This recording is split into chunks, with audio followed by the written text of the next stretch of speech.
everybody. My name is Kathleen, or Kat Kabanayan.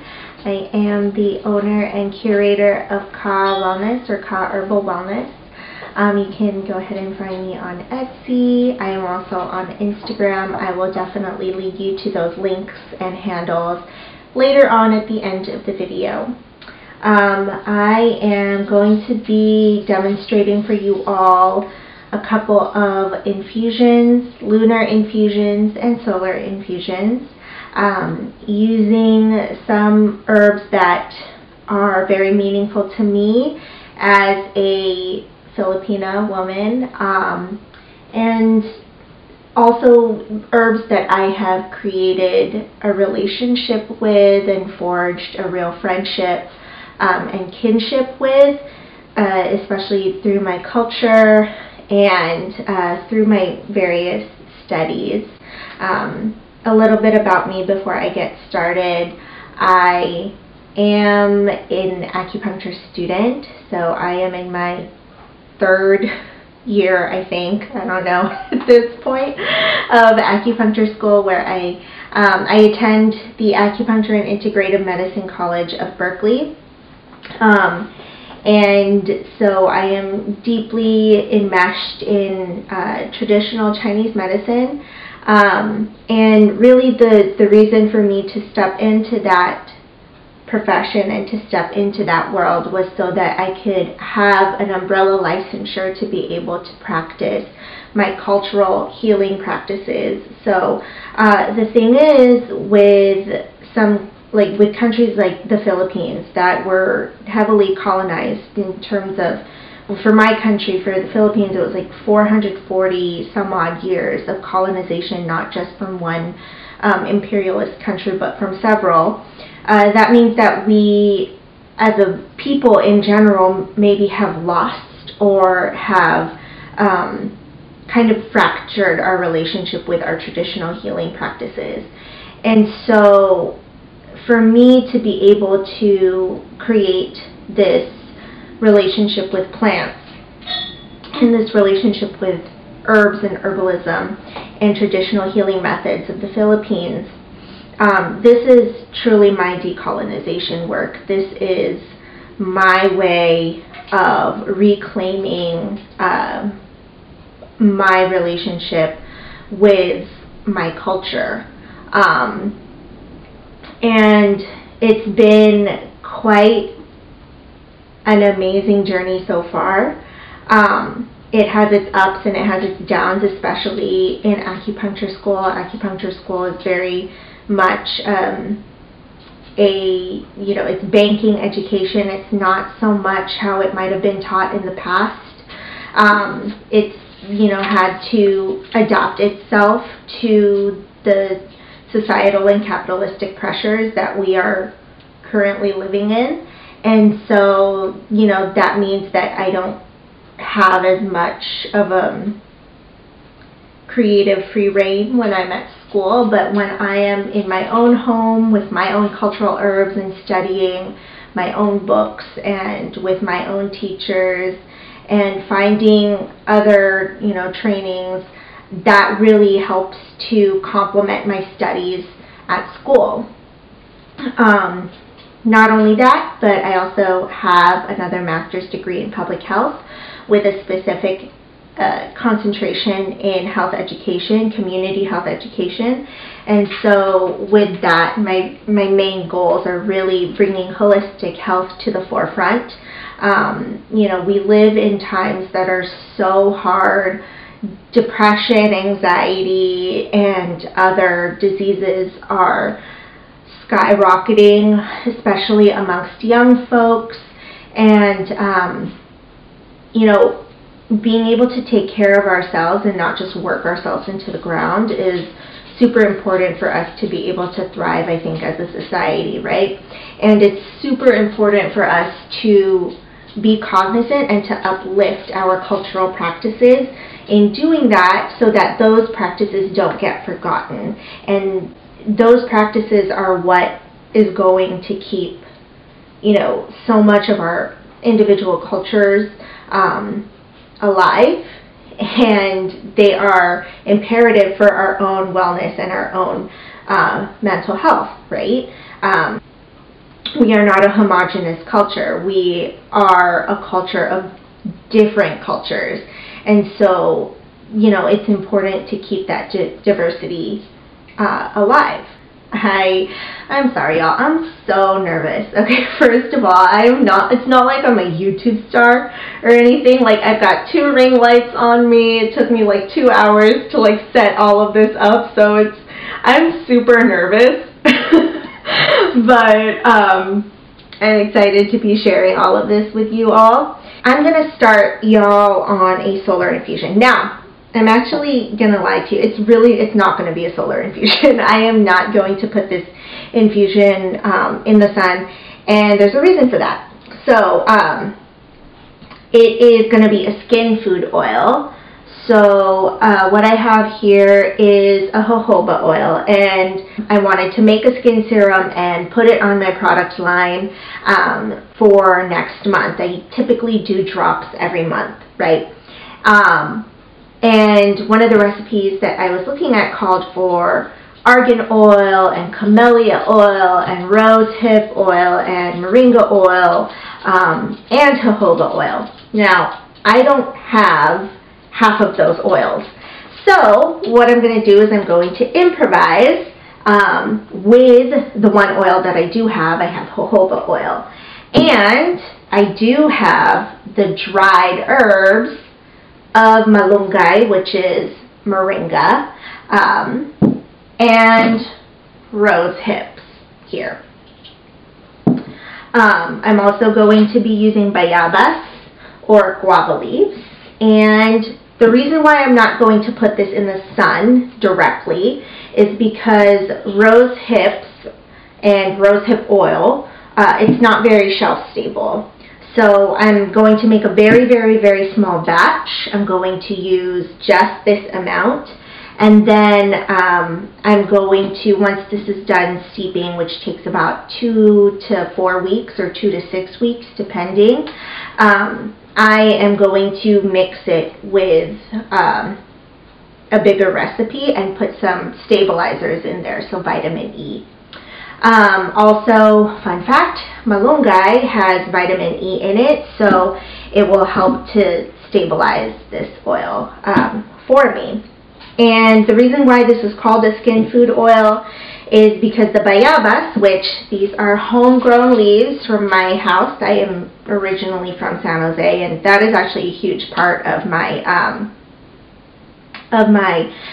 story, is that I grew up with a huge garden with a ton of different vegetables and a ton of different fruits growing in my backyard, and that was one of the reasons why I grew up loving plants and loving gardening and growing things. Yeah, and so the bayabas, it is an astringent. It is good for postpartum. It's and what I mean by that is it's actually used for what Filipinos call a suob, or a vaginal steam. It's good to astringe after childbirth. It's also good for arthritis. Like I said, it's high in vitamin C, and it's actually a natural sunblock. Not necessarily the leaves, but the pink guava fruit itself. The rose hip seeds are, like I said, vitamin C rich. It is a natural antioxidant. It's brightening. It's anti-aging. It's also good for acne. And last but not least, the malunggay. This is an amazing, amazing plant. It is truly the tree of life. It has about 90 to 92 different nutrients. It has 46 types of antioxidants, 36 different types of anti-inflammatories, 18 different types of amino acids, with 9 of those being essential. And so typically with things like this, if you were wanting to take it internally, you'd obviously be able to saute it or cook it, or, you know, put it in your tinola or your sinigang, which are Filipino dishes, or if you were to make medicine with it, you would put it in apple cider vinegar. It has an affinity for apple cider vinegar because apple cider vinegar is able to extract those nutrients out, and you could make things like oxymels or tinctures with the apple cider vinegar. So I have a clean jar here, and what I'm going to do is I'm going to fill it with as much herbs as I have oils. And I'm going to do this the simple or the folk way. I'm not really going to measure anything. I'm just going to go with my heart's desire. A little bit of guava. I want the rose hip to kind of be the star of the show, so I'm going to put a little bit more of that.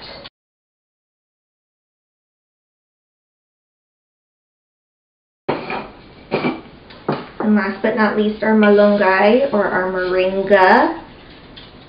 And moringa is used in all parts of Asia, Southeast, South Asia.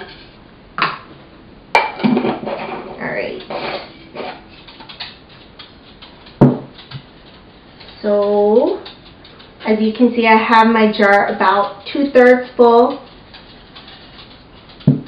And I am going to put this entire bottle in there.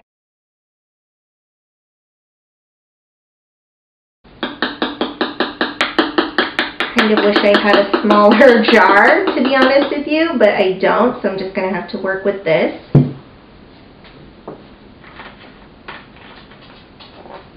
If I could find a smaller jar, I'll probably, you typically don't want to have this much space, honestly, but the important thing here is that none of the herbs are sticking out of the oil. I can't really show it to you, but what I'm going to do next is I'm actually going to cover this in a wax paper or a parchment paper before I put the lid on, and that's just because of the metals. I don't want the metal of the lid to be mixing with my medicine. Okay, give me a second.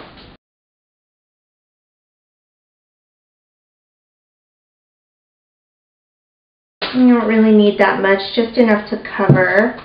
And like I said, I don't typically want this much space between the herbs and the top of the jar. So what I'm probably going to do tomorrow is buy a smaller jar or buy more jojoba oil and fill it to the top of the jar. So the thing is that you can probably, you know, have the intention of doing a solar infusion, but the thing is that you would just kind of put this in indirect sunlight. You would maybe cover it with a plastic or a paper bag so that the oil itself is not exposed to the sun. And really the reason for using the sun is to extract the energy of yang energy. The sun is very yang. It is a bright, actionable energy, and you want to be able to put that in your medicine. Now, the medicine that I am intending to make here is an after sun care. So I will be using this oil with a greater recipe or a bigger recipe to be able to put on your face for cell repair after you've been in the sun for a really long time, right? It's summertime, so you want to be able to take care of your skin. Yeah, so there's that. All right, on to our lunar infusion. Now, the big thing that I want to say here is that the moon comes in phases, which means that the moon's phases have different energies associated with them. It is a full moon in Scorpio at about 98% right now at nearly midnight when I'm filming this video.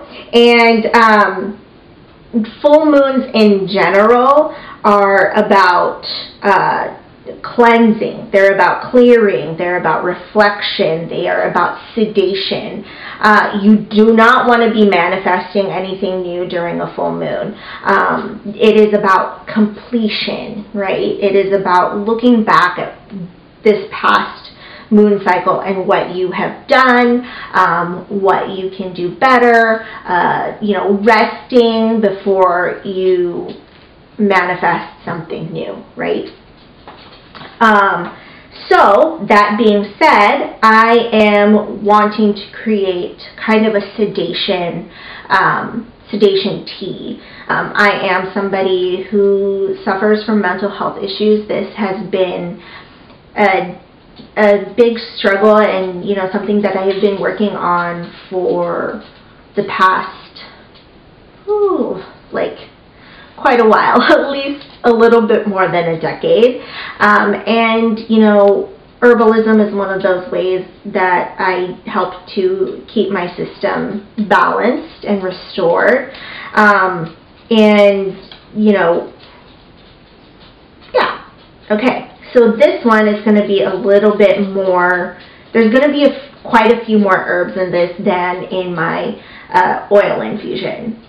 This is going to be very intentional. Like I said, it's going to be more of a sedative tea. So you could use herbs in several different ways. You can, you know, sedate, which is to calm down. You can tonify, which is to build up, right? You can use the energies and the properties of different plants, which you'll see in some of the explanations that I have for the plants. You can use seasonal plants. So right now it is late spring. It is liver time in Chinese medicine. And then moving into summer, it's going to be heart time, right? You can use the colors of different herbs to kind of work with, you know, if you're somebody who works with like your chakra systems. You can do plant meditations.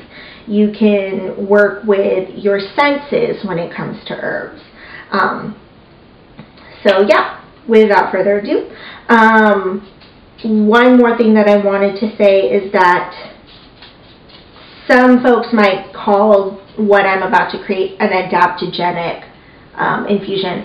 One of my teachers, my main teacher rather, they like to say full system herbs. The term adaptogenic implies that we as a society need to adapt to the stresses of our capitalistic, militaristic society. And that shouldn't have to be true, right? Part of decolonizing, part of re-indigenizing is not taking the capitalistic and militaristic ways with us, right? It's about dismantling that. And so what I'm going to do is I'm going to call these herbs full system support herbs. Okay? So I have a tea infuser here from 100 years ago from Tivana. I don't even know if Tivana still exists. And the herbs that I'm going to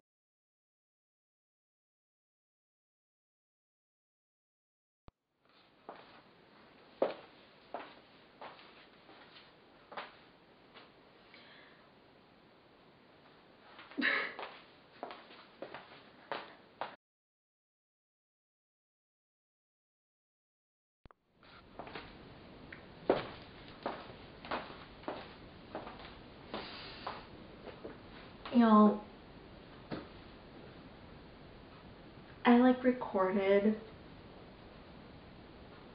a whole ass thing, and of course like my camera stopped recording, my ring light stopped working. Oh, of course. But no worries. I'm just gonna work with it, right? That is just the way of the world right now. Unfortunately, I'm not going to be able to do the demonstration for you because it's already made. I done already made it. The camera just didn't catch it. But what I can do is tell you what herbs are in this lunar infusion and kind of explain to you what a lunar infusion is.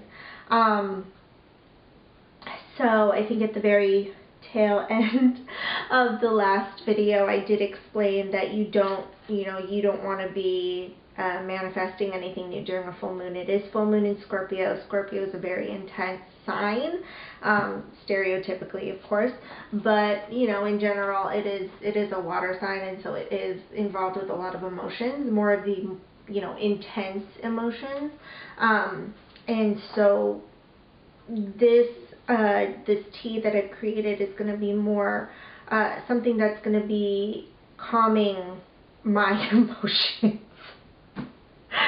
Oh my gosh, I'm already losing my voice. I mean, goodness God, it is like almost 1 o'clock in the morning. I'm pretty sure this is how artists operate, right? It's always like at like the late night when they get all of their inspiration and all that jazz, but really this is just a sign of my unpreparedness. You just gotta laugh. Anyways, so let's see. One of the herbs that I have put in here is called noni. It is a typically Hawaiian herb, or it grows in tropical, subtropical climates. It really needs that hot sun, and I'm using it for my chronic pain.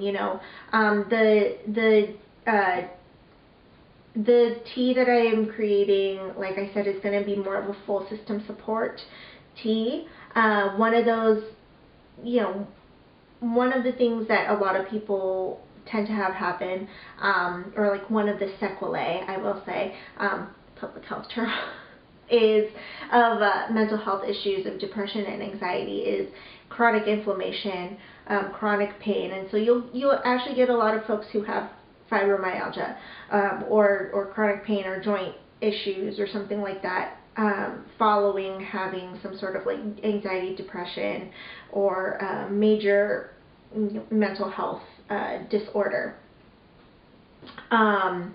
Did my ring light just turn off? It really did, didn't it? Okay, I'm just going to turn on the overhead light, and if I look like crap in this light, then it's just going to be what it is. So, hold on. Alright guys, what do you think? Am I crappy looking? Whatever.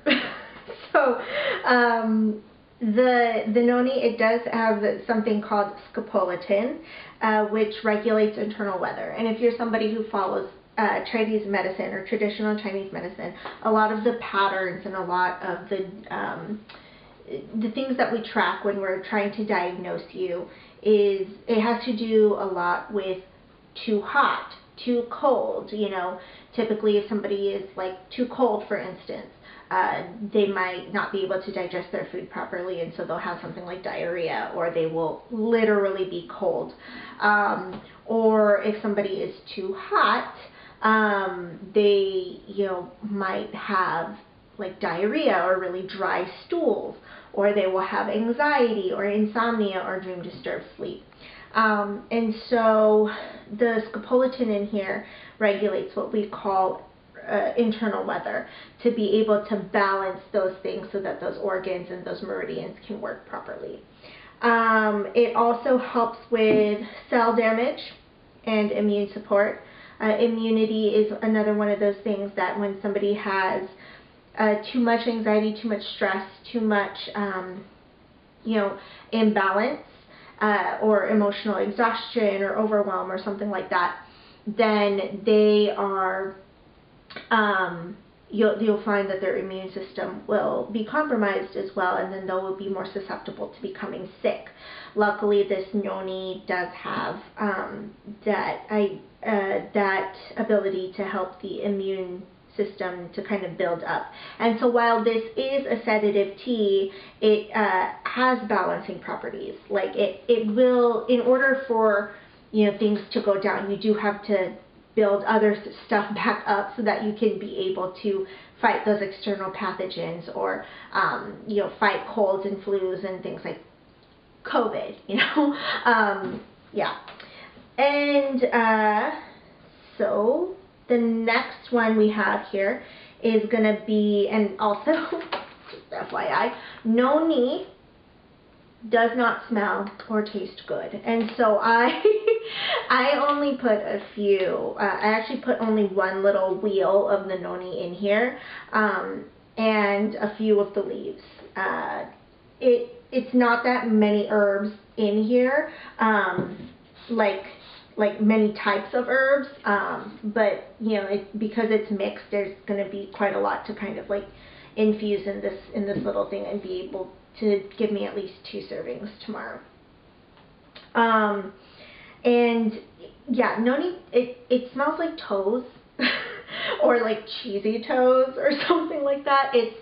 It's not a pleasant smell or taste, but it is highly, you know, effective in many medicinal ways, a lot having to do with pain, and so yeah, that's why that baby's in there. Next up, I have the Mangostana, or the mangosteen, and I had hoped to get rinds.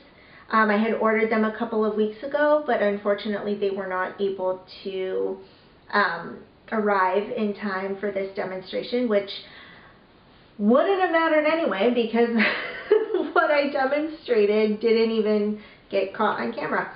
So, but what I do have is a couple boxes of hung fat tea. I believe it's called like Xantho tea. This is a Vietnamese brand. I got it in Oakland, Chinatown, just across the bridge from where I live. And yeah, I believe on the label it will say something like Xantho tea or something, and that's because Mangostana has a property or a nutrient called xanthones, and xanthones are really helpful for cell damage and DNA repair, and that's going to be really important for what I say in a couple of moments. But you know, mangosteen is a medicine that I've been working with a lot lately because of its nervine adaptogenic or full system support properties. I've been really overwhelmed. I've been super exhausted lately, having started my own business in the midst of a pandemic while also trying to be a good student, and also, you know, money issues. A lot of that can really take their toll on somebody, and so I've been working with mangosteen to kind of, you know, cool down my internal system.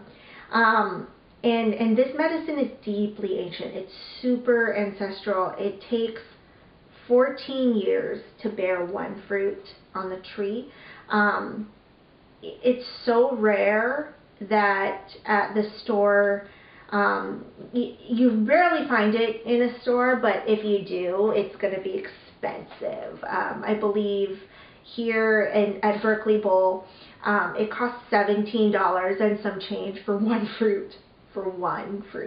And so, yeah, I'm really happy to introduce this to folks, because a lot of times people will buy the fruit because it's sweet, it's super, super delicious, but not know, you know, the work and what it has witnessed and what it has absorbed while it was growing, right? It is a witness to many things while it is growing. And so that's why when I say that this is good for DNA repair, this is really good for healing your lineage, if that is something that you are interested in doing. They say that if you heal yourself, you heal 7 generations back and 7 generations forward, because of the Mangostana's growth cycle of taking so long, right, to bear this fruit. It's very precious. So next time you go to the store and somebody buys a mangosteen, or you buy a mangosteen and you see that they're throwing away the rinds, please tell them not to do that, or say that you'll take them. Typically, at least with this tea, the hung fat tea, what it is that they'll dry the rinds, and then they will pulverize and turn them into a powder, and that's how this tea is made. So you are also able to do that now if you go buy one for yourself. Next up, I have the Gliobano, and so the Gliobano, or the soursop, also known as guanabana in Latin American countries, related to, it's in the Anonas family, so it's related to cherimoya and custard apple, or ates.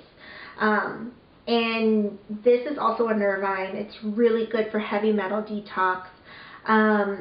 I infused this separately from the tea. It has to steep for at least 10 to 30 minutes before you're able to drink it, just so that you can get all of the nutrients out. And my parents, as you know, when I was growing up, they would actually steep the tea several times. So they would use the leaves several times until they turned absolutely brown and unable to use, because there's so much nutrients in the leaves. And it's really good for, like I said, nervous system support, heavy metal detox, and liver support. It is springtime. Springtime is associated with the liver in Chinese medicine. And the liver is kind of the nervous system of Chinese medicine. It is the general. I don't know why I just saluted you. That's weird. It's getting late, you guys. The liver is in charge of moving the qi and making sure that it goes to the organs and to the places that it needs to go to in order for your body to be balanced and to operate well. And so if you have a stagnation, or if your liver is not working properly, you are going to have energy stuck somewhere, and you will typically feel that in like really tense muscles or really painful hips. Sciatica sometimes can be associated with your liver.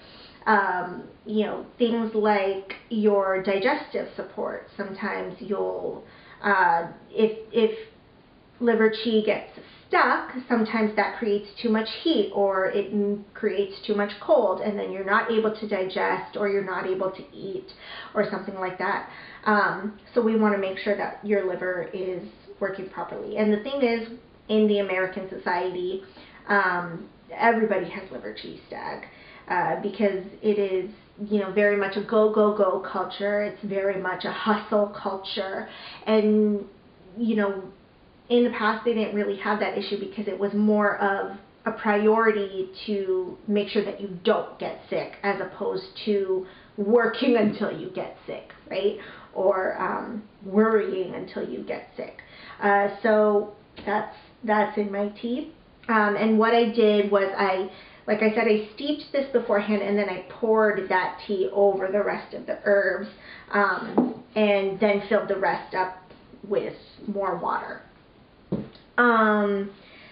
Last but not least, I have the hibiscus, and I didn't really use the hibiscus much for its like physical properties. I used it more for its spiritual properties. Hibiscus is my original plant ally. When I first started getting really involved with herbs, like really involved and immersed in the world of herbalism from a cultural standpoint, I was really attracted to the hibiscus. I had no idea why. I just knew that I wanted to get to know the hibiscus, or the gumamela. And the thing is that the gumamela is really good for healing trauma. It's really good for healing spiritual shocks, especially for those who've experienced something like a very heinous abuse, an inappropriate sexual abuse, or, you know, just abuse in general, something that shocks their system so much that it stays with them. It is associated with Kali, the goddesses, deities Kali and Pele. And those are goddesses of destruction, but really they are goddesses of the wild feminine, of passion, of pure unadulterated creativity, of like, you know, just your groundedness, what keeps you going, right? What grounds you down, but also what keeps you driven to keep on going. And so I was really, really, really attracted to that. And so I actually just put her in here for more of balancing the taste of the noni, if I'm being completely honest. Like I said earlier, the noni tastes like toes. And so the Rosella, so typically I work with like official hibiscus, or like, I think it's like Hibiscus rosa sinensis. I think that's the Latin. I could be wrong. But this is not that. This is Rosella, or Hibiscus sabdurifa.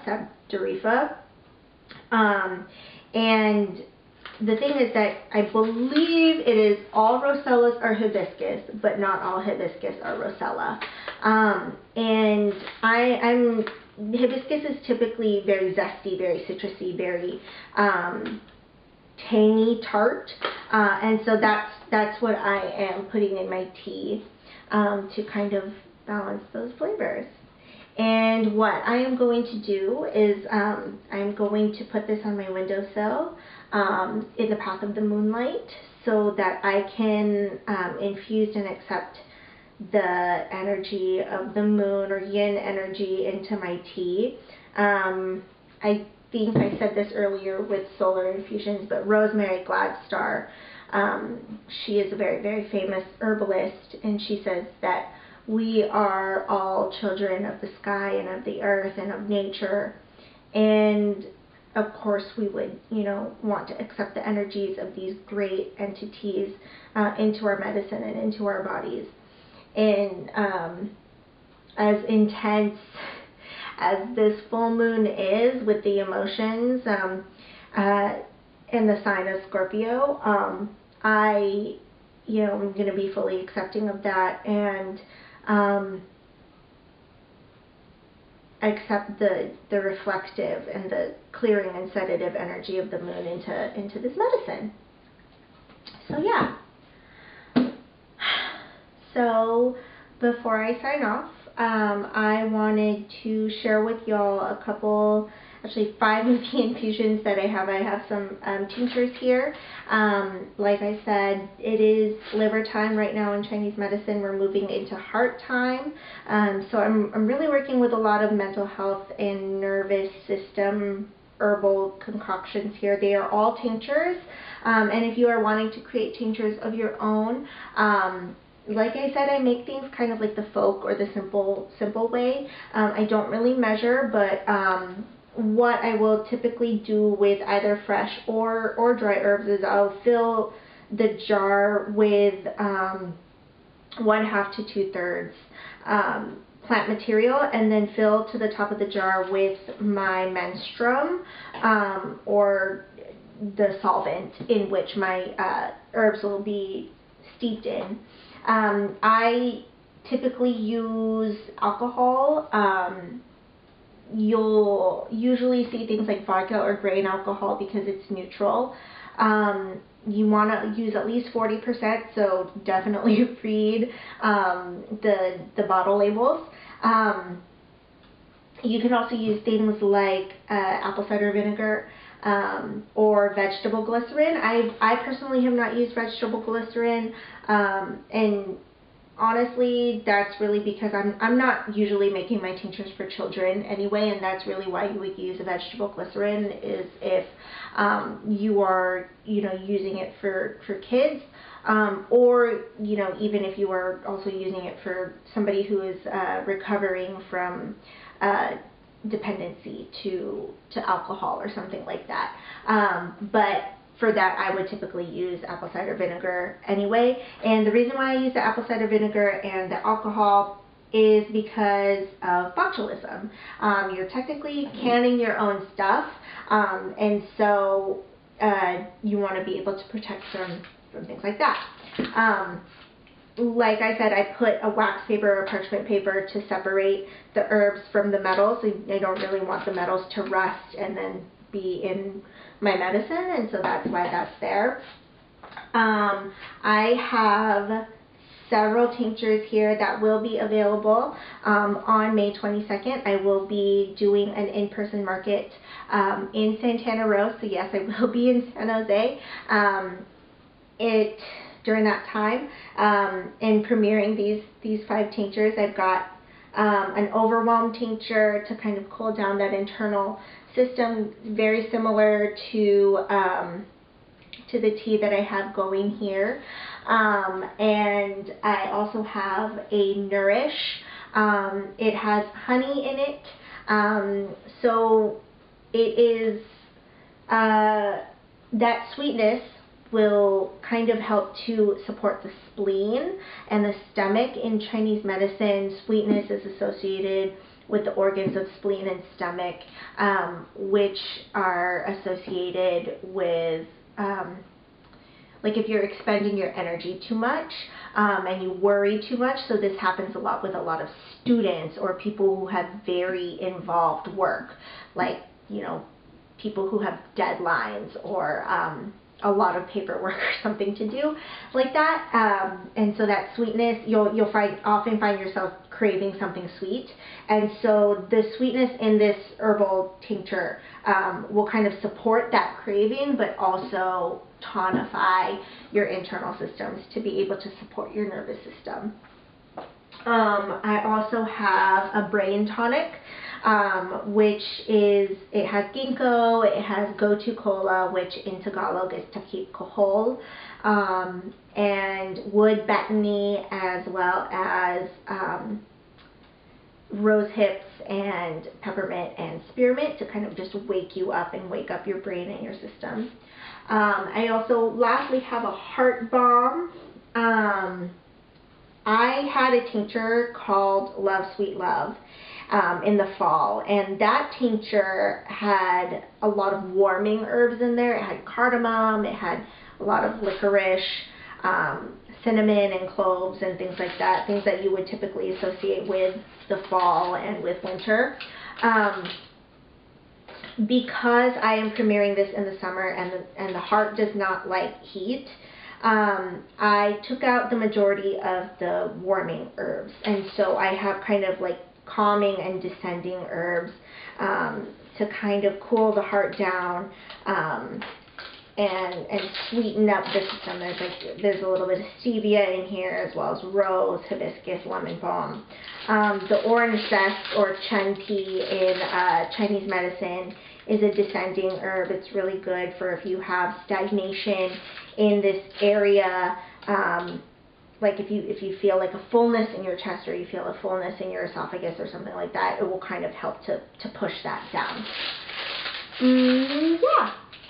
Those are the 5 tinctures that I have. You may or may not see the skin care that I will be kind of formulating and working on.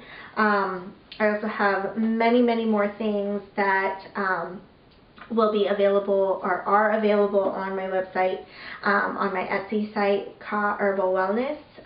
You are also free to follow me on Instagram at Ka Herbal Wellness. I will be happy to link those to you either through my contacts at San Jose State, or to put that at the end of this video, or somehow put text on this video. If I can figure that out, I will. Lastly, I have here a Choosing a Magical Plant Ally worksheet, which I am also happy to share with all of you. It can get really overwhelming when you step into the world of holistic healing and wanting to operate at, the intersections of, social justice and culture and eco-herbalism and, responsible herbalism and foraging and spiritualism and all of that. It can be a really delicate balance to get all of those things. And so sometimes I tell folks to choose one herb. Just choose one at a time, kind of date it a little bit, get to know that herb, have that herb get to know you, and what are your intentions for each other and how you want the relationship to be, right? When I was first starting my herbalism journey, I actually, like really getting immersed into it, I chose the hibiscus, and I had no real reason why I wanted to get to know the hibiscus all like really well.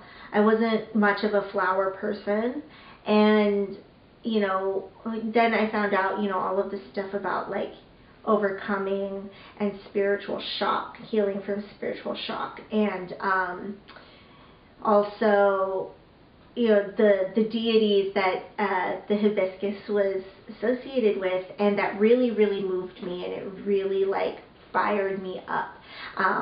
And 2 years ago, I actually went on a trip and I climbed Haleakala. It took like 8 hours, or 10 hours actually, because it was pouring rain, and it was such a moving experience. I ended up getting the hibiscus because she was everywhere. Of course, it was Hawaii, right? I ended up getting her tattooed on me, and that's how special of a relationship that I've cultivated with this plant. And so it's a really good starting point for folks who are wanting to start in a similar journey with plants. That is all for me this evening. I am so happy that y'all have stuck it out with me, with ring lights turning off and my cameras turning off and this weird light above me, and you know, not being able to see me actually put the plants in the infuser. Really, it's just putting plants in an infuser, guys. And then putting it on a windowsill in the path of the moonlight. You could also put it in a garden if you have one, surrounded by other plants. Also, you can have this open, like an open lid, like no lid at all. However, I have plants all over my apartment, which means I have fungus gnats, and so I don't want those flying into my tea. And so that is an option for you if you don't have fungus gnats. Yeah, thank you again for sticking it out. Y'all are troopers. I wish you all so much love and luck on this journey. And I am also happy to give y'all a discount to my Etsy for a limited time. Again, I will share that with my contacts over at San Jose State. Peace and love to you all, and yeah, have a great evening. Take care.